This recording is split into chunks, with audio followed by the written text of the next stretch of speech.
So, hey guys, we're in Palos Verdes, Southern California, and I got to meet with a family. We got Victor here. Yeah. We got Hi. Carla. Yeah. And Paula. Hi.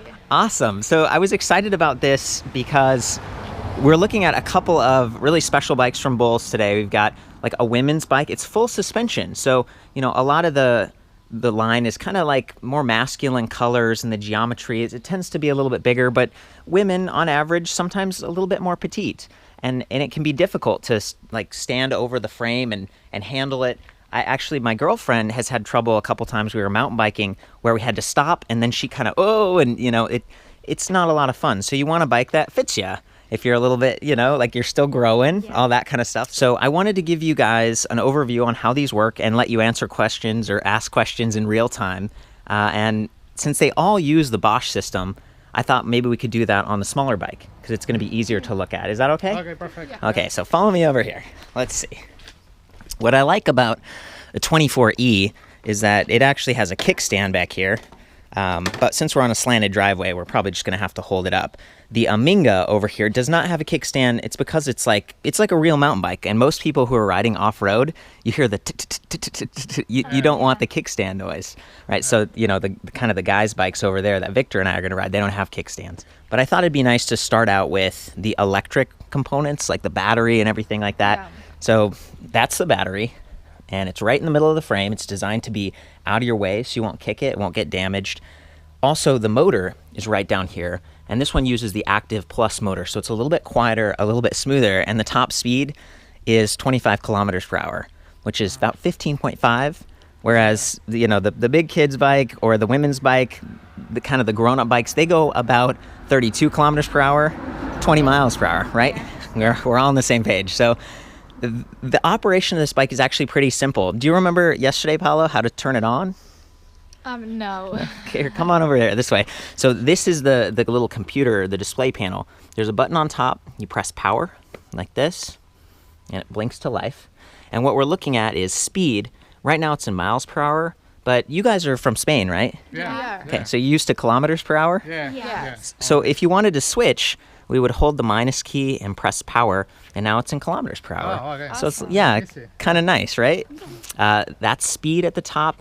We've got a little menu here I'm going to get back to, and then the battery. So the battery has 5 bars, and that directly relates to how full it is down here. There's actually another LED indicator on the side, so it kind of matches. The neat thing about these bikes is you can actually take the battery off. So if you've ever, tried to lift one of these bikes, this is actually 45 pounds.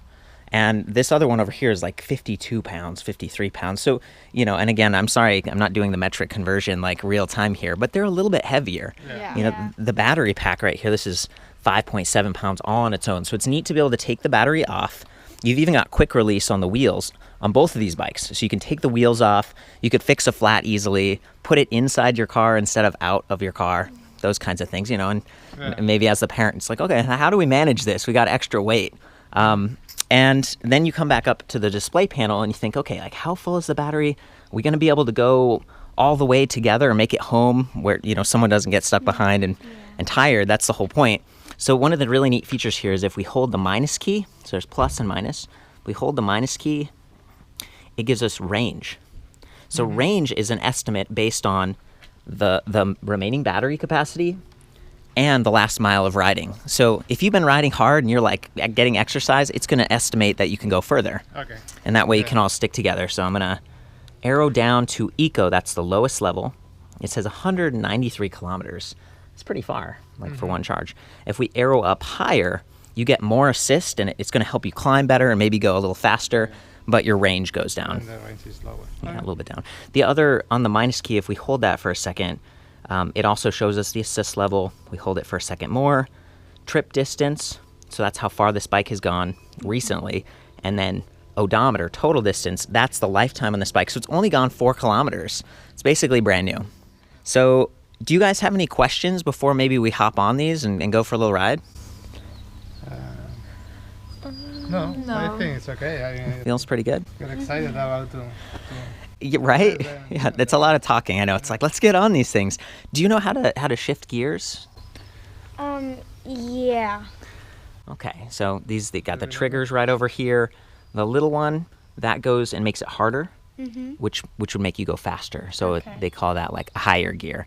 And then the big one right here, that makes it a little easier for climbing and going slower. Okay. So, you know, one of the neat things on the Bosch system, that motor down there, is that when you shift gears, it's smart enough to kind of listen and say, oh, they're shifting. Like, I'm going to ease off on the motor so you don't bang up the drivetrain. That's kind of cool. Yeah. Do you have any questions, Paula, or just any thoughts before? I don't. Feeling good? Yeah. Okay. You guys are great listeners. I guess we're all ready. Why don't you come over to the ladies' bike here, pick it up, and maybe you know, power it up. Make sure that everything's good. There you go. Power button. A lot of times when I'm starting out on one of these bikes, I'll pick a lower level of assist. So, you know, you can press the plus button, eco, or yesterday when you were riding at night, I think you were on maybe tour, like one more up. Yes, I was. Oh, and you know, did you notice that it didn't click there when you were pushing on it? I've noticed that these buttons, they kind of angle in, and so you kind of have to push closer to the display like that. Okay. Oh, and then this is another really cool thing. So see how it says eMTB right there? That stands for electric mountain bike mode. And it gives you like a whole range of power without having to click the buttons. So it's a little bit more dynamic. And you can imagine like maybe you're mountain biking, you're riding on a steep trail and you're getting close to the edge and you kind of like slow down, but then there's a hill and you got to go back up. You don't have to go click, click, click, click, click, click. You just leave it in one mode. So that's special. And it's something that's unique to this bike. You know, 100 millimeter, actually this is 120. This is a cross country electric mountain bike. Have you ridden suspension before? No, more like just a city bike or something? Yeah. Okay, well, I wanted to describe this too. This is a lockout. So if you're on flat terrain and there's no bumps, you can say, okay, I'm gonna lock it out. And then the suspension fork is very solid. It's not gonna give you any travel. And then if you wanna make it soft, you do that, and then it goes back to being kind of comfortable. So I don't mean to overwhelm you with all this feedback. The other thing is yesterday before we went for a ride, the seat post, we needed to lower it down, right? Do you remember that? So we'll just take this little collar right here and take it down kind of as far as you can. There you go. Good job. And then we'll go ahead and tighten this back up. The interesting thing about any bike, but especially an electric bike being a little heavier, is wanting to be able to stand over it comfortably. And I feel like that should be good. Do you want to step over it real quick and see if it feels all right? Is that all right? So you're on your tippy toes a little bit. And if you come forward just a bit, yeah, that's kind of the standing position. Does this feel comfortable? It does. Okay, awesome. So this is the thing. As someone who, I ride a lot, I go out on the trails and stuff, and I put my seat post pretty high because I want to get like full leg extension. So these guys are setting it up so that they can kind of sit on the saddle on their tippy toes and feel stable. But then, yeah, you just stepped forward and got it. Victor, do you want to pick up the fat bike here and we can walk them down to the street and everything. You guys are doing good. Are you feeling okay? Yeah. Okay, cool. I will need a helmet, I think. Yeah, that's right. I'm going to go grab a helmet. So this one also has eMTB mode, which I was telling Paula about. Okay, Yeah. Tour, eMTB. eMTB and Turbo. And turbo. Turbo, it's the fastest, but it's always fast, and sometimes it can feel a little destabilizing. So eMTB mode might be a good one to start off in. Are you guys all ready? Do you want to? Which one? What level do I put? Like Oh yeah. Eco, Tour, Sport, or Turbo? If I were you, I would start out in eco mode. Okay. And maybe even off. Like, it's up to you, but eco's pretty gentle. This motor is a little bit more smooth than the rest of us. That's a good question. Sorry I left you hanging. The other thing is, I'm not sure what gear these bikes are in. Sometimes you get on a brand new bike and someone left it in a high gear and it's like, oh, so slow and difficult. Just try to stay balanced and use that big shifter to go down to lower gears if you need to, okay? Okay. I have a question. So Yeah. When we finish the ride, how do you charge it? Oh, how do you charge it? That's a great question. So over on the other side of the battery pack, we've got this little rubber door right here. So you can just plug in this charger, or just right there, like that, and then plug it into the wall. Uh-oh, you all right? Yeah. You're doing fine. So that's a great question. It takes about 4.5 hours to charge. And again, it should take you, in terms of miles, maybe like 30 to 70 miles. And then, kilometers are a little bit different. Do you guys need help switching to kilometers? Are you okay? I'm okay. You're okay with that? Okay. Sweet. Any more questions? No. All good. Okay, well, let's do it. So at this point, please, keep an eye out for cars. We all have our helmets on and stuff. Just ride around, kind of do your own thing. After a little bit of riding, I might come next to you and kind of film you or something like that, and we can come back here and then have a more conversation. So I might speak with each one of you just a little bit. Is that okay? Yes. Okay, let's ride safe. I think I would go up this way because this is a less busy street. In fact, if we go up to the right, there's like a cul-de-sac kind of area.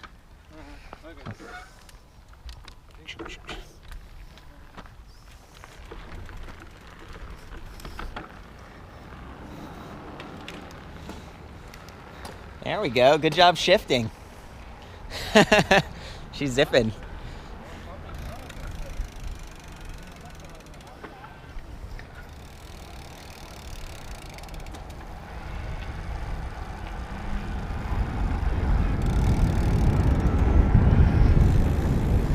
Let's turn right here. Yeah.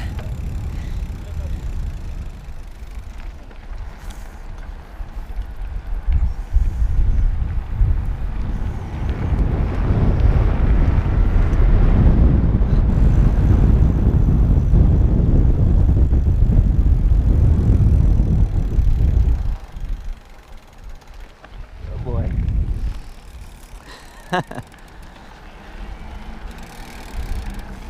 Is it feeling okay?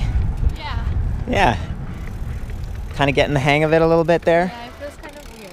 Yeah. Are we in the eMTB mode? Oh, you're in tour. Yeah, I lowered down. Okay. Why don't you shift up to a little bit of a higher gear? So that's on the right, the little trigger. Does that feel a little smoother?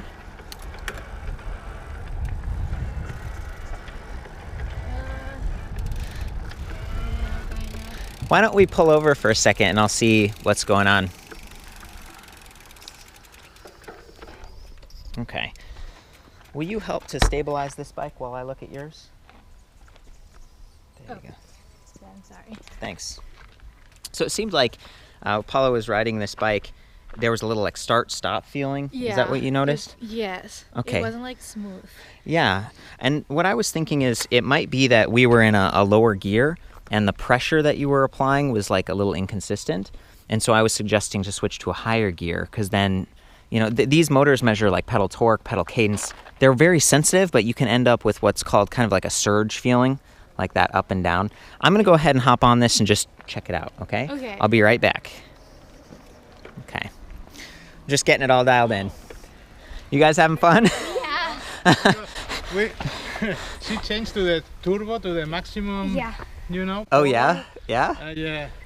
What did you feel? It was very fast from eco because I had it in eco and later I put it on turbo and you just like go a little bit and you just go straight super fast. That's fun. It's nice to see the smiles. We're all having fun. It's healthy. I've been riding, mountain bikes almost for the last, 25 years, but normal mountain bike. Yeah. So riding this is like you feel the power, when I am now in, mountain bike. The eMTB mode, huh? And you feel that when you go up, it's like you are expecting, to the normal speed you have when you are in a normal mountain bike, but it's just faster. It gives you the zip. Yeah. And this one has the fat tires and everything. How do those feel? Is that different? Yeah, it's different, Yeah. It's kind of fun to get out together. Her bike is a little bit more limited, like 15.5 miles per hour. But it seems like she was keeping up with you. That feel okay speed-wise? Yeah. Safe and everything? Yeah, I think it's okay, right? Yeah. Yeah. Thank you. That was great feedback. Yeah. I really appreciate it, Carla. I'm going to pedal this again real quick, and I just want to make sure it's set up right for you too. So let's see.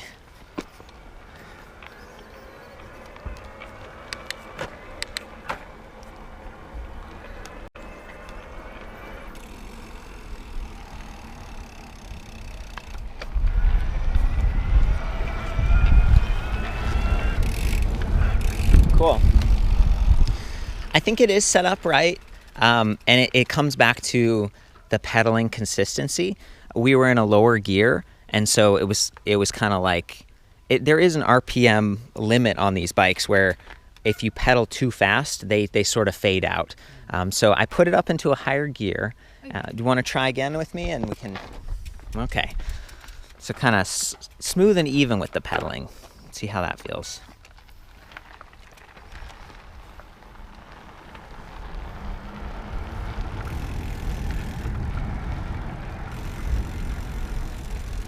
So now that we're going a little bit faster, I do still hear it kind of starting and stopping. Did it feel a little bit smoother when you started? Yeah, Okay. that feels fine. There they go. So take your time. Feel free to mess with the gears on the right. Just on your own time. Like, I'll give you some space. Sweet. She's zooming.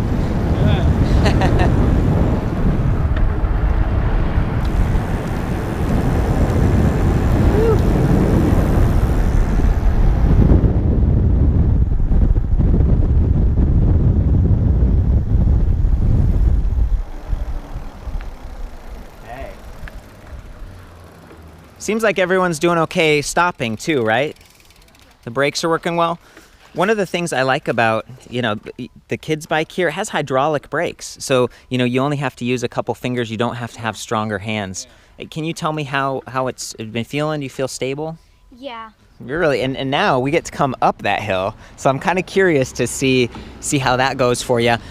What we just did is we all got going a little faster. And we're probably in higher gears. I know I am. So when I start again, I'm gonna be like, kind of struggling. So that's why I tried to stop us before the stop sign so we'd have a little runway. We wanna listen to make sure there aren't any cars, and we wanna kind of make a U-turn and go back up, okay? So I'm gonna stay here. Do you guys wanna give that a try? Okay. And Paula, are you doing okay? Yes. I realize that, it's true, these motors are very sensitive and responsive. Her drive system is more like yours. It's more sporty, whereas yours is meant to be kind of smooth and a little bit more natural. So that's the thing about the higher end, kind of a mountain bike drive system. Does it feel a little more stable than before, or are you still It does. a little bit? Okay, so the switching gears maybe smooth it out a little bit? Yeah. Okay. I think that was the problem, that it was like really low gear. Low gear? Yeah. Yeah. Well, you're doing well riding, and we can turn it around and just head back that way when you guys are ready.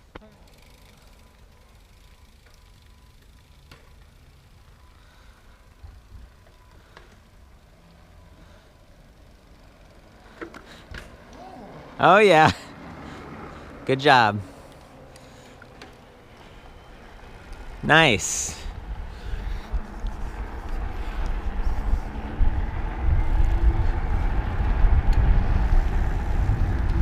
There you go.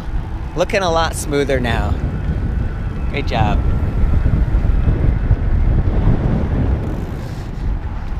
You doing okay? Yeah. Are you in turbo mode or what? Yeah. Straight to turbo, huh? And you too. You were zipping right off the starting line there. Awesome. Okay, you guys. You've been super helpful and patient with me. I really appreciate it. I want to kind of set you free. You guys can do your own family thing. But it sounds like you got the hang of it a little bit better. You expressed that the motor helped you a lot and it was a lot of fun. I think it's also like you have to keep pedaling. You don't have to like stop and then keep going. Like you have to be consistent. Yeah, I think that's a great way to describe it. And for a mountain bike, that's probably good because if you want to stop pedaling, you don't want the motor to like overwhelm you. But it does take something to get used to. Yeah. Like in the higher levels of assist, sometimes you whoa, and then you stop pedaling and it's like, where'd the power go? So that doesn't happen on a regular bike. And that might, did you try using some of the lower levels of assist too? No, I just stayed in the same way. That might be, actually, if you take it down to like Eco or Tour, there won't be quite as much of a change when you start and stop pedaling. And that's where we started out, right? You started out in the lower ones, so that, we put you right up at the top of the level. That's probably my fault. But I had a good time doing this. I really appreciate your time. Victor, again, thank you for sharing some time with your family and going on camera. The thing about these bikes is they're neat and they're empowering. Like you said, you don't get tired and you can go all as a family. but they are more expensive. And we're talking about $4,000, $3,500. That's a lot. That's, for some people, that's a kind of a used car price, but it lets you get out as, this is the first, one of the only like women-specific electric bikes that I've seen, and I've been doing this for like 5.5 years. They're more popular in Europe. And you get a cardio workout, so you're still balancing, you're spinning, and I think, in terms of burning fat, like if you go to the gym, they don't tell you max out your heart rate. They say keep a higher heart rate for an extended period of time, and that helps you burn calories.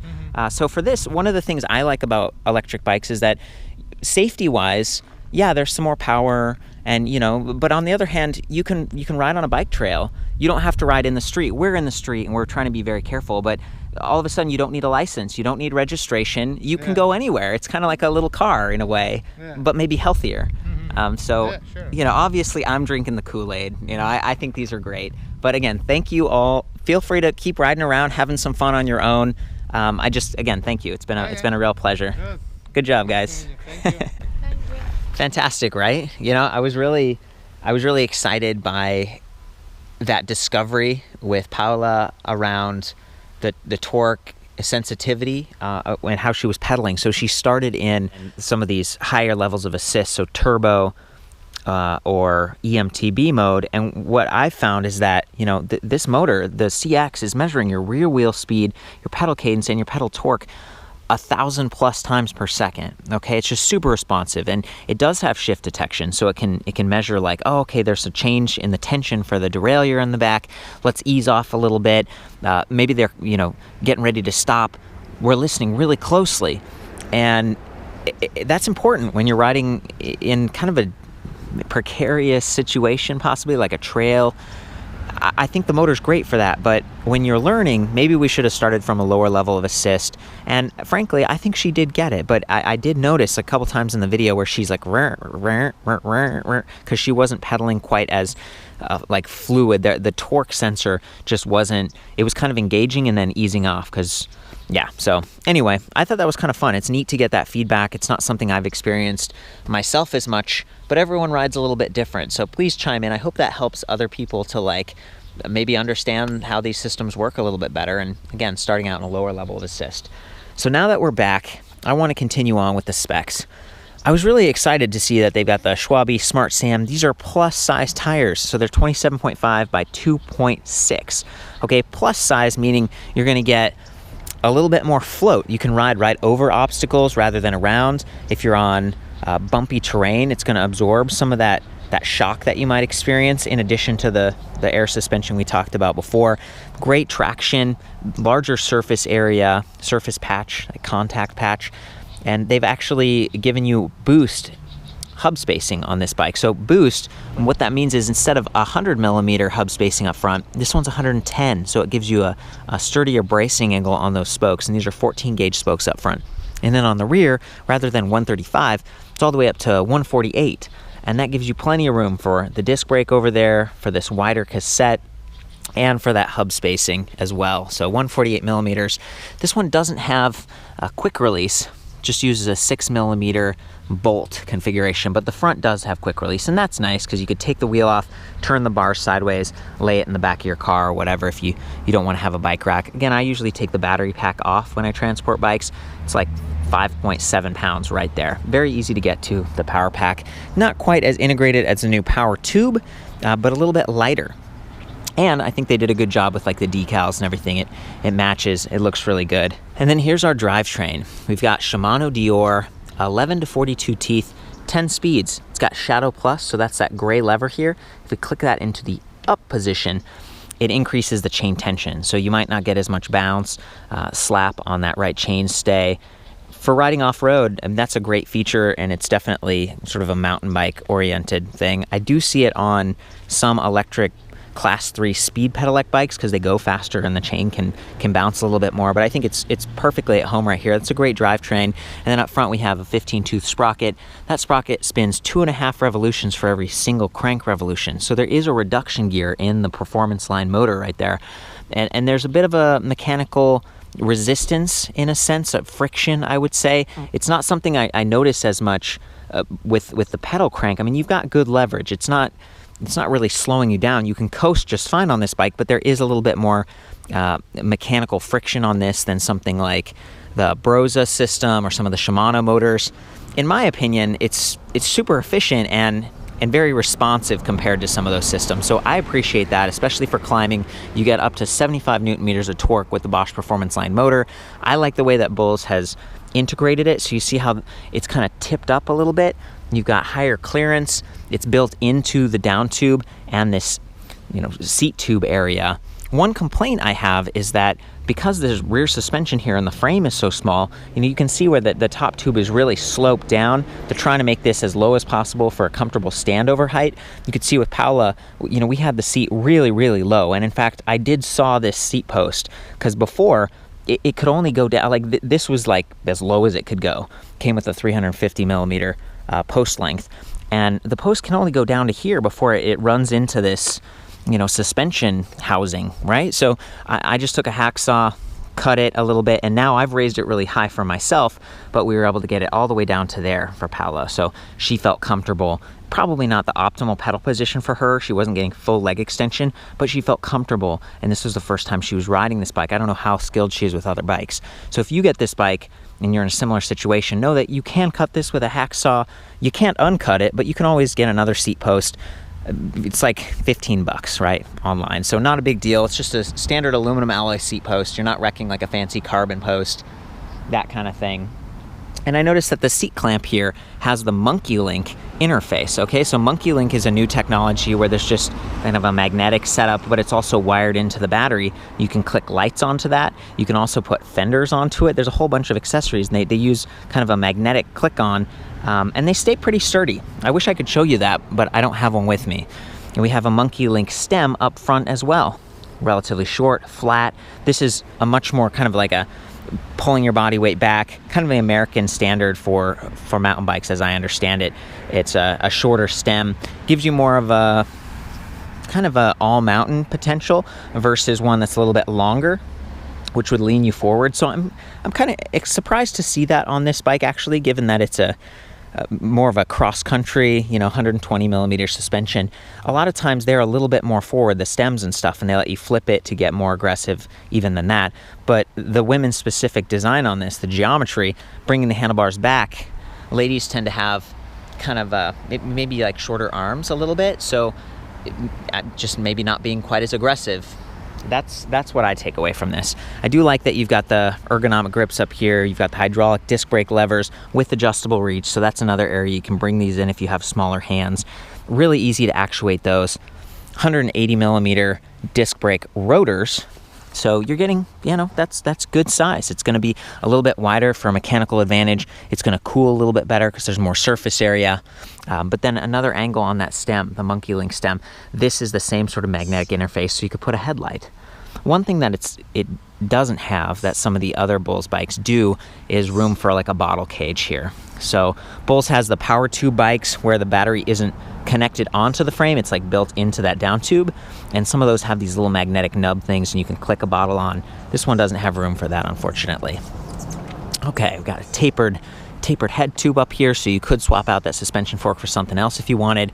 The remote lockout thing, being able to go from a paved or a really hard surface in a locked position and then clicking this to lock, that's going to save some efficiency in terms of bobbing. And then when you're getting ready to transition off-road, just click, and then you got that suspension back. So it's nice, but that's also a very like cross-country type of a feature. It's not something you see as much on trail, all mountain, enduro, that kind of stuff. So I'm trying to think here if we've missed anything. I noticed there's a stanchion protector right here. It's alloy, about 52 and a half pounds on this bike, 53 pounds. The price point, we're looking at $4,299. So you are paying a little bit more. You get that 2-year comprehensive warranty from Bosch/Bulls. Great network of dealers, higher quality brand. And again, one of the few like kind of feminine looking bikes out there that I've seen, at least in the United States right now, and one that's actually very capable. I don't feel like they down-spec'd it too much. I mean, yeah, maybe they could have gone with Shimano Deore XT instead of just Deore. Maybe 11 sprockets instead of just 10, but I still feel like that's a good range, 11 to 42. It's got the same very capable motor, the same Power Pack 500 battery, and this is backwards compatible to interface, so you could go with a Power Pack 400 if you already have an electric bike, or maybe your friend or significant other, or if you ship this bike somewhere across the world, like you want to go tour another country, you ship your bike there without the battery, you're going to be able to find the Power Packs in a whole bunch of countries, and the range on that is quite good as well. It's just a good setup overall. Trigger shifters, this does have the two-way triggers. Yeah, I don't feel like it's too nerfed. I think they did a pretty good job keeping it going. Here's the Bosch charger, 4 amp output, 1.7 pounds. It's the kind of thing you could toss into a bag and take with you pretty easily. I like that the interface is the same on the bike. There's that little window, as well as off the bike. And I do have the keys, so I'm gonna try to take the battery off. There we go, and then just twist it, and the battery pops up. You can see there's not a whole lot of extra space here, so you don't wanna clink it against your frame. 5.7 pounds. This is a 36 volt, 13.4 amp hour pack. I like the loop on the top, makes it easy to carry and maybe less easy to drop. There's a charging port on the bottom.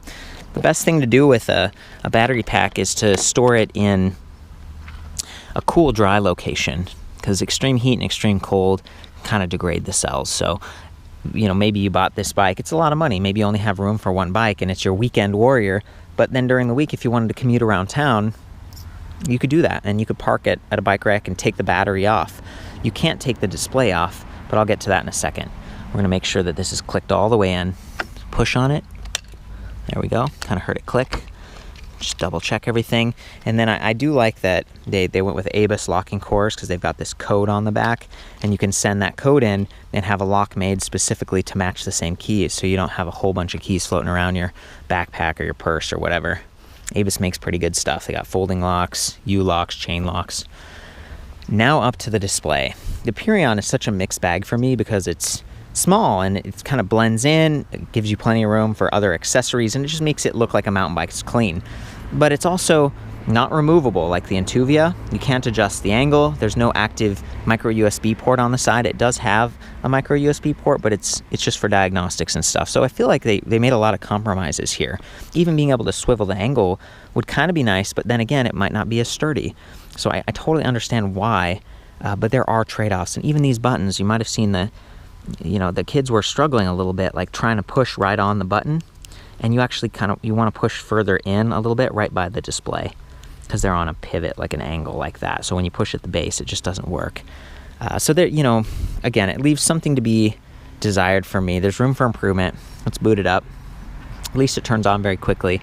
It is backlit, so at night you can see it shining. Looks really good.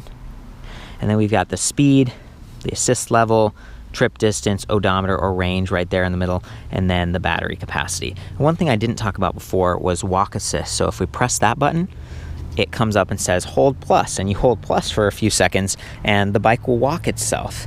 And that's nice if you have to climb a little hill like this. Maybe you've been riding your bike around on a mountain trail and then you see like some picnic going on or craft fair or something like that. You can walk your bike through a crowd without having to push 53 pounds, and that's handy. Or let's say you get a flat tire, right? That does happen.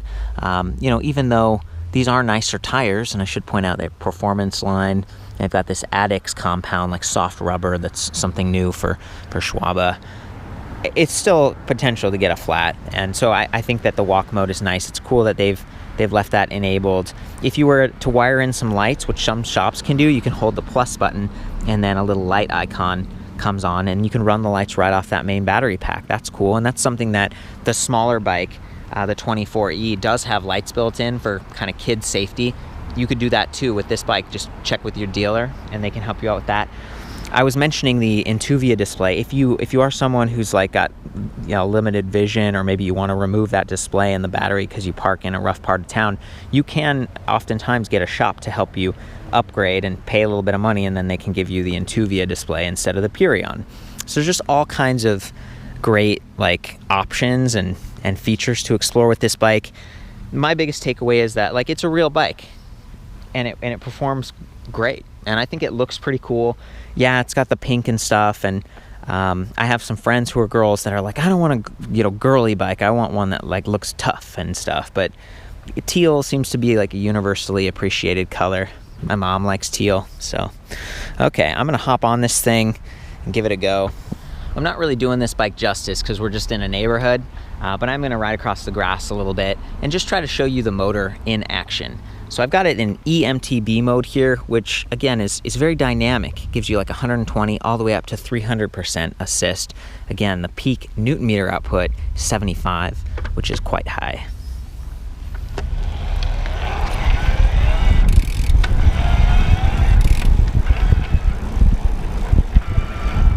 There we go.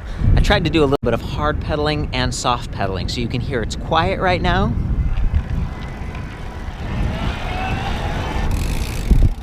All the way up to a little bit louder, a little bit like more powerful.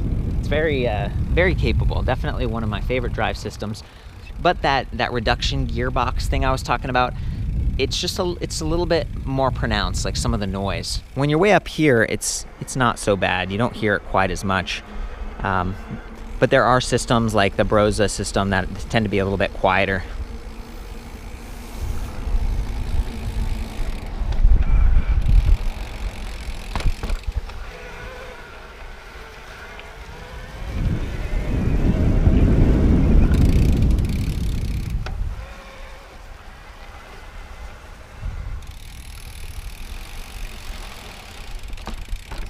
Yeah, feeling good.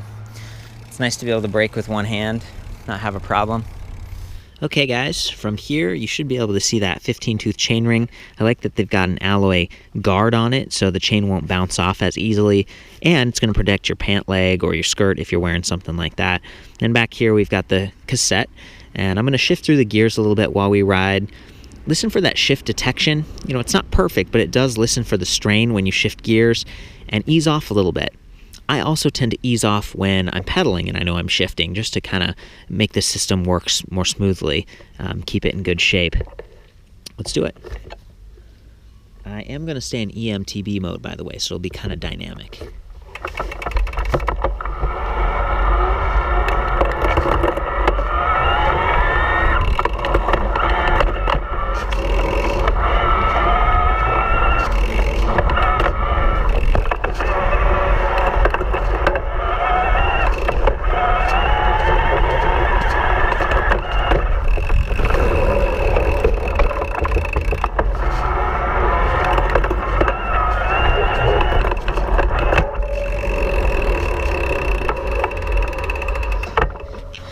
And I wanted to call out that the motor supports you up to 120 RPM, and very effectively. It doesn't feel like it's fading out quite as much as some of the other motors I've tested out there.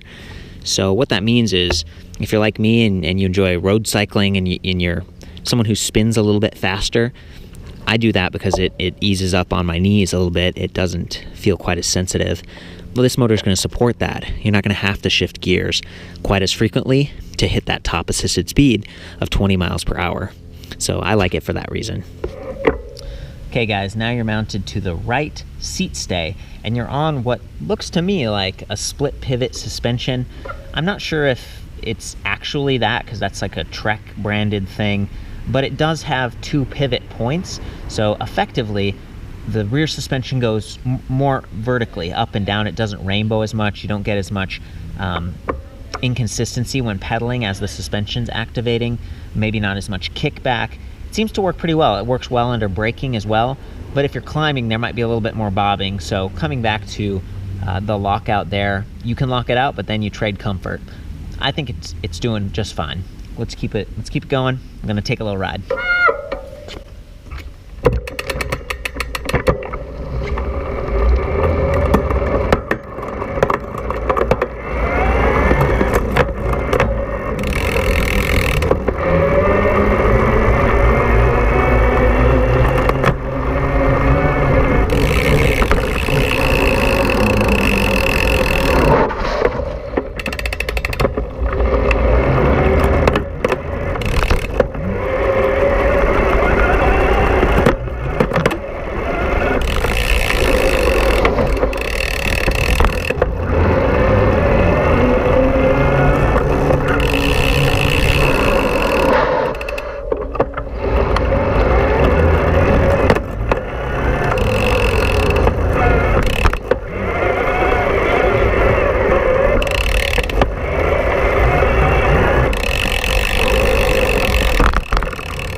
thing I did before we went on the ride was lower the tire pressure a little bit. It does have a pretty decent range. You know, sometimes if you're a lighter weight rider and the tires are really full, it can kind of feel rough. Yeah, and I'm seeing 20 to 45 PSI on that. So I lowered the tire pressure. I also reduced the air pressure in the suspension a little bit because I knew Paulo was probably a little bit lighter weight. And then I unlocked both of them. So we're hopefully getting full travel. It doesn't have a compression clicker up front, and even in the rear, it's more of a open or closed type of setup. So maybe a step down. I think that's probably the bigger step down in terms of spec here is the suspension. It doesn't feel quite as like plush as some of the Fox forks and stuff. Then you end up spending quite a bit more money. So I think that's it. Done my best to do this bike justice and give you guys some perspective. That's the BULLS Aminga TR1. It's the first female-specific electric bike from BULLS in the United States that I've checked out for 2018. For the full write-up on this, including some of the frame spec measurements like standover height, reach, seat tube length, and even just overall length, so you know if this will fit in your garage or closet or wherever, I'll see you back at ElectricBikeReview.com. I always welcome feedback, questions. I'll do my best to answer. You can always check out the forums too. Have fun out there. Ride safe.